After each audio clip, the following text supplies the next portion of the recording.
Pro Group Management, workers' comp that works for you. Welcome to Nevada Newsmakers. On the broadcast today, it's an all-pundit show with Chris Wicker and Amy Tarkanian for the whole show on an all-new Nevada Newsmakers. Hello, is this D&D Roofing? Yes, it is. How may I help you? You did such a great job on my roof. May I speak to the owner? I am an owner. Oh, can I speak to your supervisor? Sure. How may I help you? I love your work. May I speak to the owner? I am an owner. We're all owners. Well, that's why at D&D we work so hard to keep your home safe and sound. Oh, no wonder. D&D Roofing and Sheet Metal. Local, employee-owned, here for you. Retail's impact on Nevada's economy? Enormous. 8,600 businesses, large and small, employing 145,000 workers. And last fiscal year, retail paid tax on nearly $60 billion in sales. We're the Retail Association of Nevada. We support retail, we help it grow, and we mean business. RANNV.org. Pro Group Management specializes in providing industries with the necessary components to satisfy and exceed workers' comp requirements. Every business has unique needs and specific regulations. Pro Group Management stays ahead of the curve, providing up-to-date services to keep your industry in top form. Discover how we simplify your tasks, improve efficiency, and reduce expense to keep you moving in a positive direction. Pro Group Management, workers' comp that works for you. Truck drivers are some of the hardest working people you'll meet, delivering over 70% of America's freight and 92% of Nevada's. When there's a natural disaster, they're delivering critical supplies to help those communities recover and rebuild. Every sector of the economy and our nation's military rely on truck drivers. So let's take a moment to say thank you. On the open road or city streets, our truck drivers are rolling to make our economy and our nation stronger. Trucking moves America forward. This is Nevada Newsmakers with host Sam Shad, a no-holds-barred political forum. Now, from the Nevada Newsmakers broadcast headquarters, here is Sam Shad. And back on Nevada Newsmakers, we are pleased to welcome back to the program Chris Wicker. He is the former Democratic National Committeeman, and Amy Tarkanian, former Republican State Party Chair. Pleasure to have both of you on the program. And Chris, I wanted to start with you. You saw the interview with Robert Lang preceding his new book that's coming out and talking about what he calls blue lining. He was attacking the incentives given to Northern Nevada businesses and saying Southern Nevada should be getting all of these, and he has issues. What were your thoughts on what he said and your responses?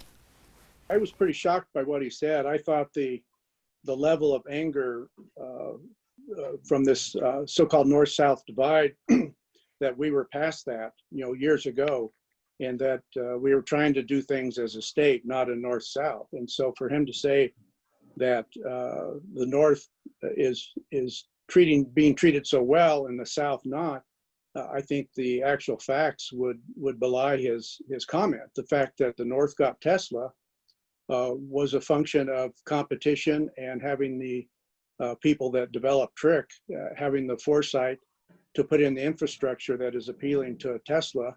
If any criticism is to be made, one could question the amount of incentives given, but not the fact that Tesla was located in Northern Nevada. He also took on the University of Nevada, and frankly, I think there should be good schools in both cities, but you can't always equate the universities. UNLV has its strengths and UNR has its strengths. And one of UNR's strengths is engineering. And so the fact they're getting an engineering school and UNLV is not, is just a function of resources, not a North-South divide. And so I was really surprised at how angry he was about that, because, and what really struck me is he seemed to interject a racial question into it, that most of Northern Nevada is predominant, has a high percentage of white people, and Southern Nevada, particularly Clark County, has a much higher percentage of minority persons. And I thought that was inappropriate and has nothing to do with how our resources are allocated. Well, and I would agree with you, Chris, on that. I did point out that 30% or 33% of the population of the Reno-Sparks area is Hispanic, if you count both legal and illegal folks living in northern Nevada. And so I'm not sure that that bird really flies. But I agree with you. The anger part was a little off the charts. Amy, you know, I want to get your thoughts on incentives because, for example, we have a major shopping center in northern Nevada in Sparks that contains the Shields, the world's largest sporting goods store. And I remember interviewing Steve Shields about whether Shields would have come and built the world's largest sporting goods store on I-80 in Sparks if it weren't for the incentives that were being offered at the time. And he said, absolutely not. And so that would have been a piece of dirt today. Now it has hundreds, if not thousands, of jobs there and thousands of shoppers, people employed. What are your thoughts on state incentives?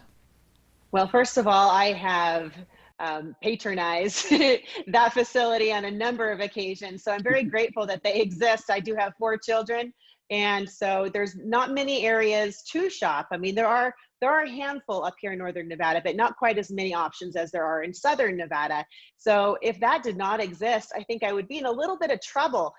Having state incentives for businesses that will bring in income and will employ others, I think is a good thing. I do live now in Douglas County. I moved from Clark County a year ago. And that is another situation that people are struggling with up here in the Carson City, Douglas County area, as far as, you know, do you want to expand? Do you want to bring in new businesses?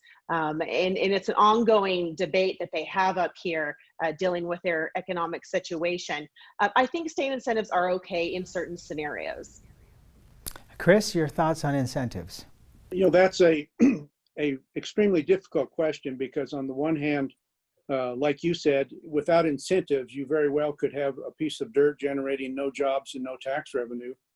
On the other hand, you give up a lot when you give the tax abatement, or else even if you dedicate tax money, usually it's tax abatements. And so the entity that would be entitled to those taxes goes without those taxes for a long time, even though you may increase the population by increasing the job base. So I don't think there's an easy answer to it, but I do think that you have to be, you can't get carried away in the excitement of the moment and give away too much in the form of tax abatements, because at the end of the day, particularly they're usually 5-10 years, you could suffer for quite a while without those tax revenues. And one could say that, well, you wouldn't have them, it would be a piece of dirt. But on the other hand, there could be other businesses that move into that piece of dirt. And so you just never know for sure. I think they should be available because that's what states and counties are doing these days. States and counties are competing with each other for job producing businesses. And so you can't give up that tool. Yes, and yeah, no, and I couldn't agree more. Okay, complete change of topic here. Amy, you know, Douglas County, without getting into all the details, so I think it's pretty well known by everybody at this point that, you know, we had some civil unrest in the Carson Valley here in the last couple of weeks. What are your concerns about civil unrest on Election Day across this state?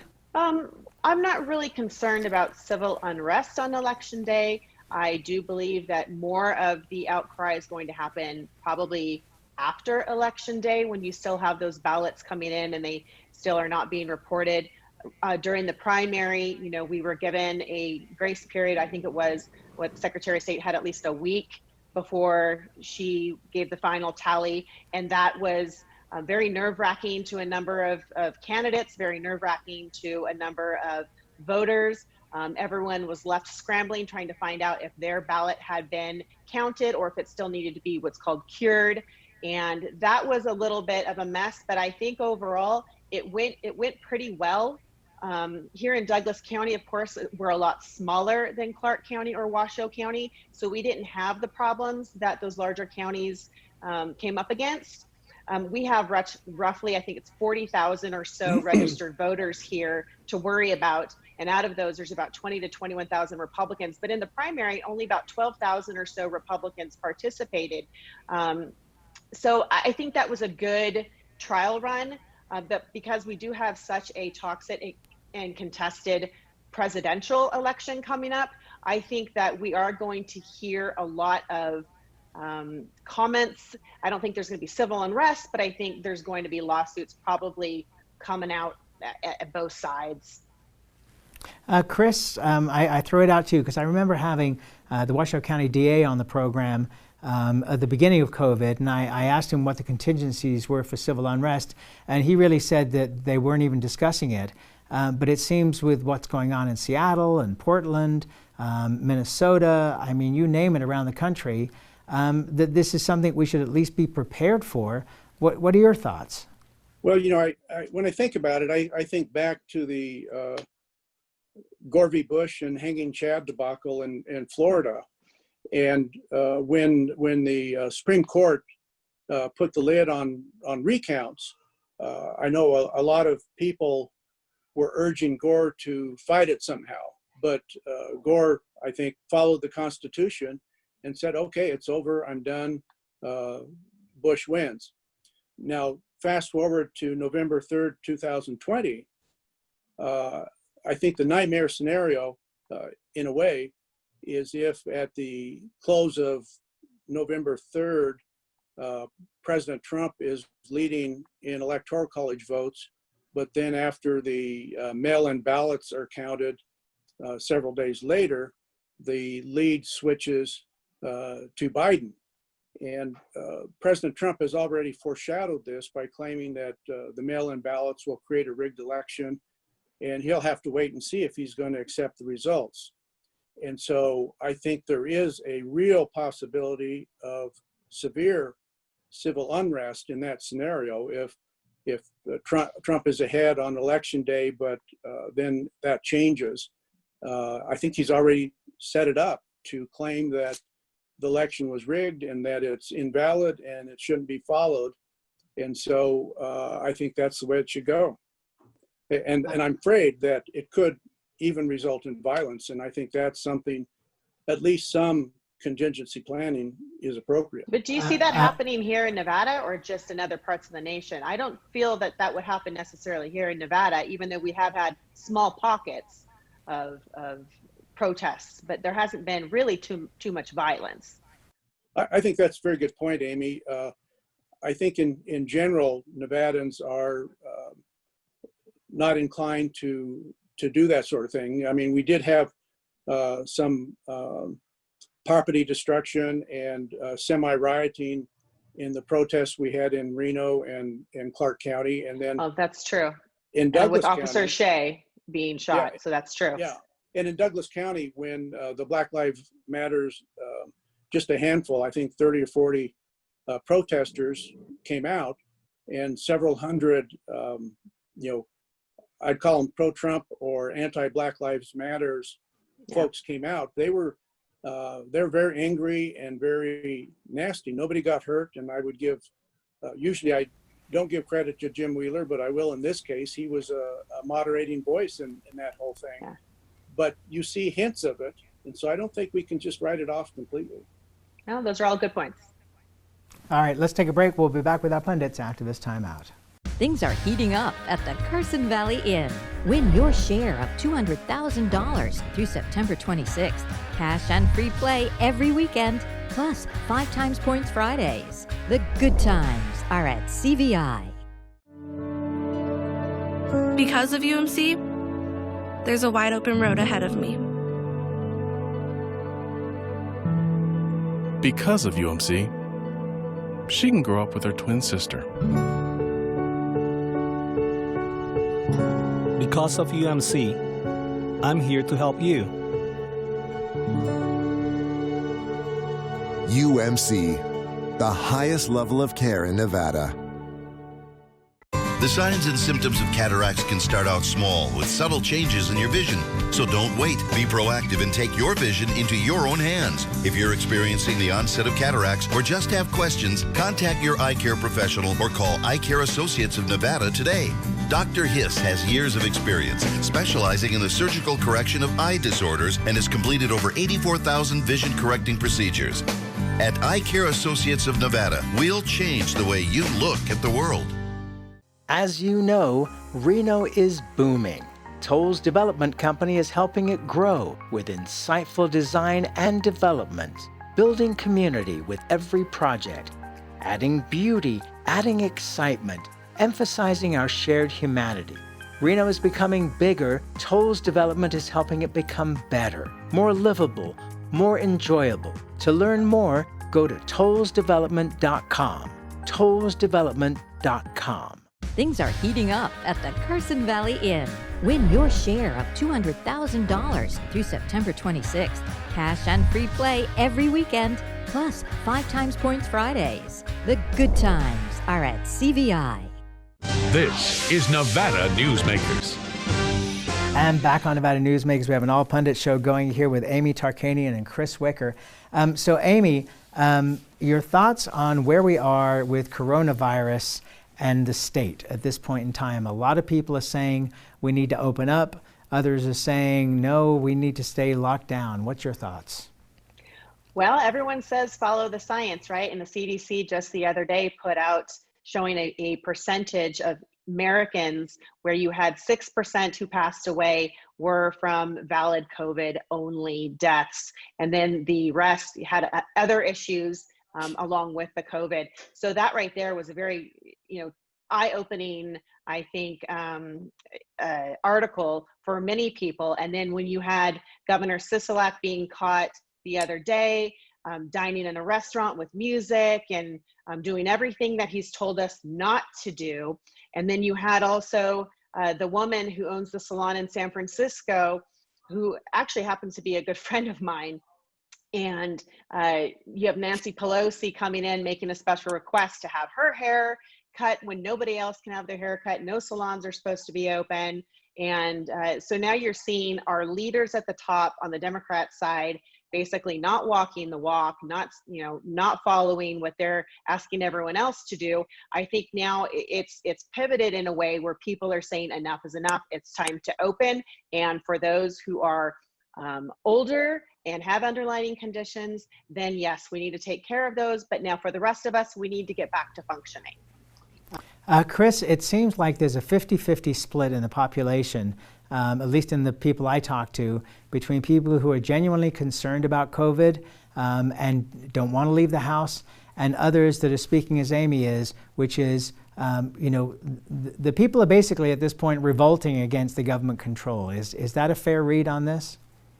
Yeah, that's probably a fair read, and I think a huge amount of the problem, and I'll just address Amy's 6% data that she talked about. That's really a complete misreading of the CDC report, because a lot of people are interpreting that as, well, only 6% of the people that have died or passed away from COVID.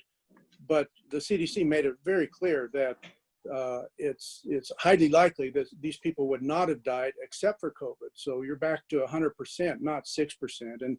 And I know that some people have used that figure to lessen the threat of COVID, and it's just a misreading of the CDC.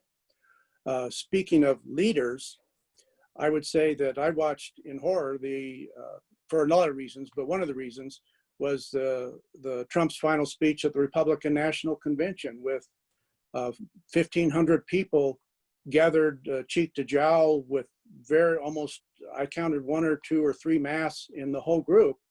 And you hardly ever see the president with a mask. And so he's setting an example for a lot of people. And I think, unfortunately, they follow, say, well, the president and his leadership group obviously don't think COVID is much of a threat because they don't do what the medical leaders, Birx and Fauci, say we should be doing. I think Amy makes a point that I think Sisolak was embarrassed by that film, and I don't know the situation with Nancy Pelosi, but here we have the President of the United States completely ignoring the guidelines of his own government. And I think that is one of the reasons we have the mask wars in this country, is because if the president and the people around him who have access to the best information don't wear masks, then why should I? And yet his own medical administration says the only way we're going to beat coronavirus is by wearing masks and following the guidelines when we need to. Now, opening up is important because we've seen the damage to small businesses and people's paychecks, but we got to beat the virus, and either it's going to be by a vaccine next year, but that's going to take a long time, or we suffer the hardship now and get control of the virus, and that's the only way we're going to get our economy back on track. Okay, so Amy, before I let you respond to Chris, I just wanted to say that as regards a vaccine, of the people I'm talking to, again, it's about 50% of the people say, like me, yeah, I'll be first in line to take that vaccine. The other 50% are saying, I'll wait a couple of years. So go ahead and respond to Chris and then follow up on that if you would. Okay, well, definitely it's a perception problem, whether if you want to talk about President Trump or Nancy Pelosi or Governor Sisolak. It's definitely a perception problem. However, the RNC convention, I do have friends, a number of friends who went there, and they were very thoroughly checked on a regular basis. They had all their temperatures checked. They had a questionnaire that they had to fill out as well and turn in on a regular basis. They had hand sanitizer. They were outside. The president wasn't near the groups of people. The crowd itself, unfortunately, was not social distance. That probably would have been smarter, even for perception, even if no one was sick. I agree with you on that part. But then after the fact, you had thousands of protesters and rioters that were attacking the individuals who were leaving the convention that filled the national malls. So what is okay? Where's the line that we're going to draw? Either you have the conventions, you have these rallies, you allow the protesters, it can't be cherry picked. I think at this point, whether if you're Republican or Democrat, it should be all or nothing. That's my opinion. Okay, we got to take a quick, hang on. Amy, we got to take a quick break here because I got to pay for this thing. So we'll be right back. Dimitri Prine here for Design Outdoor. Are you a homeowner who's interested in remodeling or building a home? At Design Outdoor, we can show you how adding natural or manufactured masonry stone can add beauty and value to your home. And we refer only the best contractors. Our store and backyard are located at 11600 South Virginia, just north of DeMonte Ranch Parkway. Visit designoutdoor.com or call us at 851-9499. Hey guys, are you watching the game at a friend's or the bar again because you can't watch at home with your wife? Or worse, because she kicked you out and kept your couch, your flat screen, and your kids? What's the one thing a man needs when he loses a good woman? A good lawyer. And when he loses a bad woman, he needs a great lawyer. What makes a good woman a bad woman? You tell me. You're the one that can't watch the game in your own home. I'm men's rights attorney Marilyn York, and I represent men in divorce, custody, and family law matters. Hi, I'm Dave Newman. Remember me? I used to be the house detective, and now I'm a realtor, full-time at RE/MAX Realty Affiliates. A lot of people ask me, how's the market? You know what? It's fantastic. If you're even kicking around the idea of buying or selling, give me a call. Let's talk about it. Call me at RE/MAX Realty Affiliates and just ask for the guy who used to be the house detective, Dave Newman. Everyone is talking about opioids, but they're not the only drugs that can be harmful if taken in large quantities or not as prescribed. You also need to be aware of side effects from anxiety drugs, muscle relaxants, sleep aids, and stimulants. Mixing prescription drugs with other drugs or alcohol can be dangerous. If you take an Ambien with a glass of wine, it may be enough to stop you from breathing. Prescribed drugs can be just as dangerous as illegal drugs. Take medications only as directed. This is Nevada Newsmakers. Back on our All Pundits show with Amy Tarkanian and Chris Wicker. Amy, I'll let you pick up where you left off. Okay, so just to finish that thought, the president is tested on a regular basis, and there's no way that he's going to sit there and address the press and participate and speak at the podium with his mask on. Now, granted, he does not wear his mask, at least on camera that we see in between situations and different scenarios. But we do know that he's tested, and he does keep at least a distance from those who are not. Now, to answer your question dealing with the vaccine, we actually have a mixed household. Danny is right there along with you, Sam. You guys are gonna be fighting for the first spot, and I myself will wait for a few years. Okay, Chris, your thought on that? Yes, with regard to the vaccine, I think what's very worrisome is to hear the head of the FDA, Hahn, say that they may release a vaccine before the completion of the necessary trials. And I'm afraid that will depress the people willing to take the vaccine, because there's already enough people that are concerned about its safety. But if you release it early, and particularly if you have a bad result, it's going to totally screw up the vaccine effort in this country. And one last thought on the protesters. The president can set the rules for the Republican National Convention and the gathering of 15,000 people cheek to jowl without masks. Protesters are not really under the control of anybody, but the protests I've seen, most of them were wearing masks. I can't tell that's true of the rioters, because it's dark and there's lots of fire, but I've seen protesters wear a lot of masks, but nobody controls them. The police, they come out on the street, the police don't hand out masks and say wear a mask. So it's a completely different situation, in my opinion. All right, and that's where we got to leave it. Boy, that was the fastest show we've ever done. Chris Wicker, Amy Tarkanian, thank you both very, very much. To be continued, and we'll be right back. A bird's eye captures its surroundings at different heights. At Brian Culpa Photography, we can make your imagination soar over buildings, parks, cityscapes, and beyond. Brian's images tell the story and get the job done. If you need a new perspective to tell your story, contact Brian today. Brian Culpa Photography. Experience the bird's eye view at brianculpaphotography.com.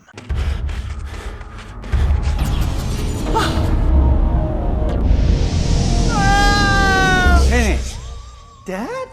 Are you learning? This place is great. Huh? You gotta try this. Wow, this stuff is great. People are gonna love it. Yes. Yes, they will. As you know, Reno is booming. Toll's development company is helping it grow with insightful design and development, building community with every project, adding beauty, adding excitement, emphasizing our shared humanity. Reno is becoming bigger. Toll's development is helping it become better, more livable, more enjoyable. To learn more, go to tollsdevelopment.com. tollsdevelopment.com. Take a look at Pro Group Management and see how your workers' comp requirements can be met head-on. By taking a proactive approach, Pro Group can assure that your company is meeting or exceeding state and federal standards. As you move forward in your industry, Pro Group moves with you, simplifying regulatory tasks, clearing the way so you can get the job done and look to your future success. Pro Group Management, workers' comp that works for you. You can now watch Nevada Newsmakers on YouTube. Just go to YouTube and search for Nevada Newsmakers and become a subscriber. We'll see you on the next broadcast. Thanks for watching and listening.